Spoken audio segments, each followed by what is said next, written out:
The church in the Middle Ages was very powerful because it was the one constant in Europe. Although the church did a lot of good in Europe, there were some problems, like people wanting to follow the church instead of their government, like when the Pope challenged the monarchs in the 11th and 12th century. A lot of people went with the Pope instead of the monarchs because the Pope convinced them that if they went against him, they would be going against God. One of the ways the church got so big in the Middle Ages was by the Pope making them into a hierarchy. They excommunicated everyone who was against them, and they interdicted everything that they thought was a sin or was against the religion.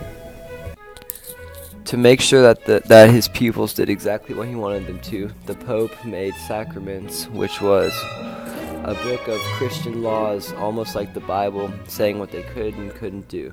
They also made a canon law, which meant that pretty much people had to obey exactly what the Pope said.